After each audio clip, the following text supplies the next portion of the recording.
اعوذ باللہ من الشیطان الرجیم بسم اللہ الرحمن الرحیم خلقتنی من نارن. کہ اب اس جملہ فعلیہ میں دیکھیں ذرا، اس کو میں انالائز کروں تو آپ نے کہا جی خلقتا فعل اور فاعل اور یا مفعول اور من جار اور نار مجرور، اور جار اور مجرور کون سا مرکب ہے؟ مرکب جاری. تو مرکب جاری پہلا مرکب ہمارا جملہ فعلیہ میں آ گیا جی. نہ تو یہ فاعل بن رہا ہے اور نہ مفعول بن رہا ہے. جملہ اسمیہ میں کیا بنا تھا؟ مبتدا خبر بنا تھا؟ نہیں، اصل میں متعلق تھا یہ. تو یہ جار اور مجرور جو ہے پھر ایک مرتبہ متعلق کی صورت میں ہمارے جملے میں آ رہا ہے جی. تو ایک مرکب ناقص یعنی مرکب جاری کے بارے میں ہمیں پتہ چل گیا کہ مرکب جاری جب بھی جملہ فعلیہ میں آئے گا یہ متعلق ہو کر استعمال ہوگا. حاضل والا دا، حاضہ یہاں بھی حاضہ ہے یہاں بھی حاضہ ہے، تو حاضہ تو مبنی ہے. حاضہ کی رفع نصب جر ہمیں نہیں پتہ چلے گی، پتہ ہمیں چلے گا مشار الیہ سے، کہ مشار الیہ بتائے گا کہ یہاں پر یہ والا حاضہ جو ہے رفع والا ہے، اور یہ مشار الیہ بتائے گا کہ یہاں پر جو حاضہ ہے یہ نصب والا حاضہ ہے. تو جب بھی مرکب شاری میں آپ نے پہچان کرنی ہے اعراب کی تو مشار الیہ کو دیکھیں، مشار الیہ سے پتہ چلے گا کون سی اعرابی حالت استعمال ہوئی ہے. مرکب توصیفی فارمولہ چاروں اعتبارات سے موصوف صفت میں مطابقت، صفت فالو کر رہی ہے. لمبا لڑکا، الولد الطویل، موصوف صفت، صفت پیچھے لگی ہوئی ہے موصوف کے، جو موصوف کا اعراب ہوگا وہی صفت کا اعراب ہوگا. الولد الطویل اگر نصب میں آنا چاہے تو کس صورت میں آئے گا؟ یہ نصب کنسٹرکشن ہوگی. مرکب اضافی مضاف اور مضاف الیہ، مضاف پر الف لام نہیں ہوگا، تنوین نہیں ہوگی، اور اگر مضاف کا لفظ کوئی مثنیٰ یا جمع سالم مذکر ہوگا تو نون بھی نہیں آئے گا. اور مضاف الیہ کے لیے ایک ہی شرط حالت جر میں ہوگا. ابن ہمارا مضاف ہے اور زید مضاف الیہ، مضاف الیہ تو ہونا ہی جر میں، اس کی تو کبھی بھی اعرابی حالت نہیں بدلنی. ہاں مضاف کی اعرابی حالت بدل سکتی ہے. ابن اگر رفع میں ہوگا تو کیا بن جائے گا؟ ابنو، اور اگر ابن نصب میں آئے گا تو کیا بن جائے گا؟ ابن زید. مرکب شاری میں اصل کون ہے؟ مشار الیہ. مرکب توصیفی میں اصل کون ہے؟ موصوف. مرکب اضافی میں اصل کون ہے؟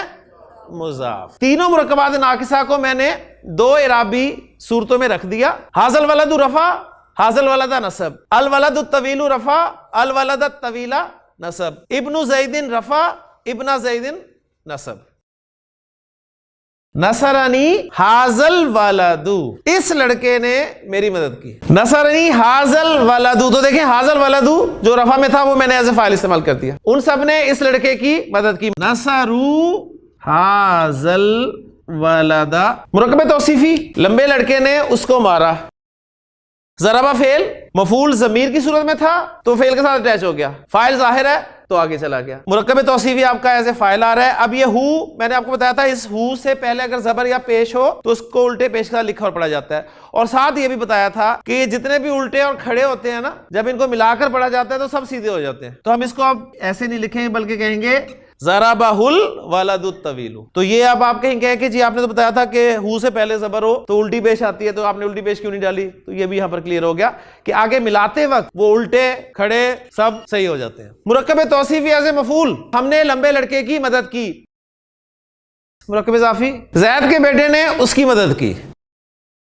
نصرہ ابن زید. اب میں اسے ملا کر پڑھنا چاہتا ہوں تو کیا پڑھوں گا ملا کر؟ نصرہ ابن زیدن. تو نے زید کے بیٹے کی مدد کی. نصرتا ابن زید. حاضل ولد مرکب اشاریہ سے فاعل، حاضل ولدا مرکب اشاریہ سے مفعول. الولد الطویل مرکب توصیفی سے فاعل، الولد الطویل مرکب توصیفی سے مفعول.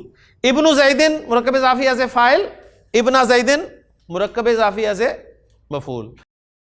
نصرتو ابنہ، میں نے اس کے دونوں بیٹوں کی مدد کی. ہو ضمیر سے پہلے یا ساکن آ جائے تو اس ہو پر زیر آتی ہے.